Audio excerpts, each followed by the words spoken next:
दोस्तों आदाब। फिर एक बार मैं आपके सामने एक वीडियो लेकर हाज़िर हूँ।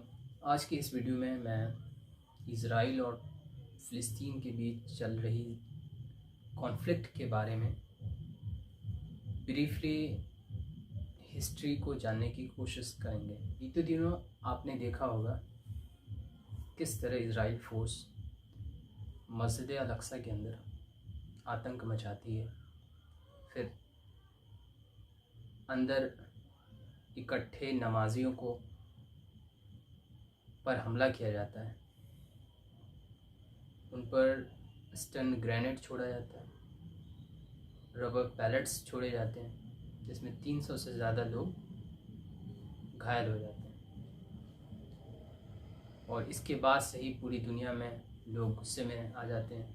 आज जो मेरा वीडियो बनाने का मकसद है, इस विवाद के बारे में पूरे मैं बताने की कोशिश करूँगा। इस कॉन्फ्लिक्ट की जो शुरुआत होती है वो मिड 20th सेंचुरी से ही हो जाती है, जब 1882 और 1948 के बीच जब दुनिया भर से यहूदी फ़िलिस्तीन की तरफ बढ़ते हैं और इकट्ठा होते हैं, वहाँ सेटल होते हैं, क्योंकि जर्मनी में एडोल्फ हिटलर ने ज्यूज़ को मार रहे थे और उनको देश से भगा रहे थे। यहूदियों का ये मानना था कि फ़िलिस्तीन उनका एंसेस्ट्रल होम है, यहूदी कौम पैदा हुई। वर्ल्ड वार 1 के बाद 1917 में जब ऑटोमन एम्पायर गिर जाता है तो यूनाइटेड किंगडम फ़िलिस्तीन को अपने कब्ज़े में ले लेता है। उसके बाद यूनाइटेड किंगडम ये कहता है कि इज़राइल के लिए एक नेशनल स्टेट होना चाहिए, और इस प्रपोज़ल को इज़राइल फेवर करते थे, लेकिन जो फ़िलिस्तीन के लोग थे उन्होंने इसका काफ़ी विरोध किया, क्योंकि जो यहूदी थे वो तो बाहर से आए थे और फ़िलिस्तीन के लोग, क्योंकि उनका तो घर ही था, तो जाहिर है कि विरोध करना उनका लाजमी था। फिर ये मामला इस तरह बढ़ता रहा और उसके बाद जब यूनाइटेड किंगडम को लगा कि ये इशू जो है वो सॉल्व नहीं हो सकती, तो उसने अपना कंट्रोल पहले फ़िलिस्तीन से हटा दिया। उसके बाद इज़राइल ने अपने आप को ये डिक्लेयर कर लिया, एक एज ए स्टेट डिक्लेयर कर लिया इज़राइल, जिसके अगेंस्ट में वहाँ के जो फ़िलिस्तीनी लोग थे उन्होंने इसका विरोध किया।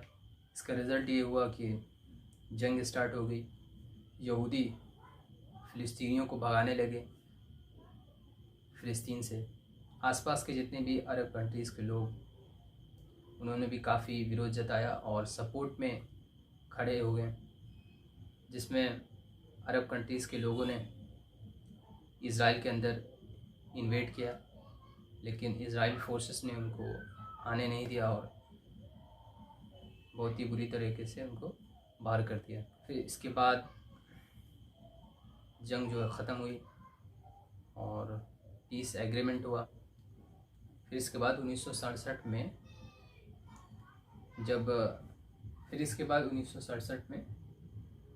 फिर से जंग स्टार्ट हुई और फ़िलिस्तीनी और यहूदियों के बीच।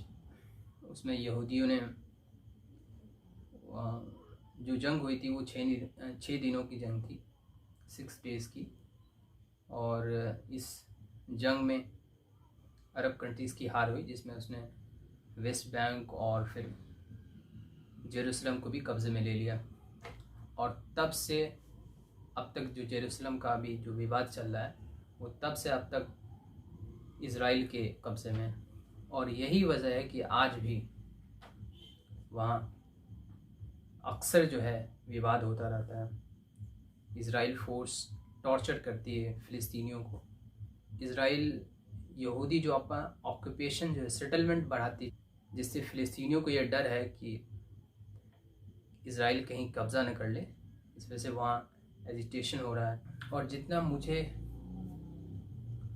इस विवाद से, इस कॉन्फ्लिक्ट से जो कुछ भी मैं समझ पाया हूँ, सबसे बड़ी गलती जो इसमें कर रहा है वो इज़राइल है।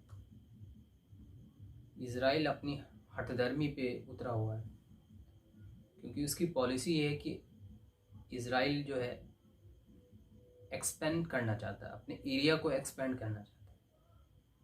जो ऑक्यूपेशन फोर्सेस हैं उनकी ये सोच है कि ज़्यादा से ज़्यादा लैंड को अक्वायर किया जाए।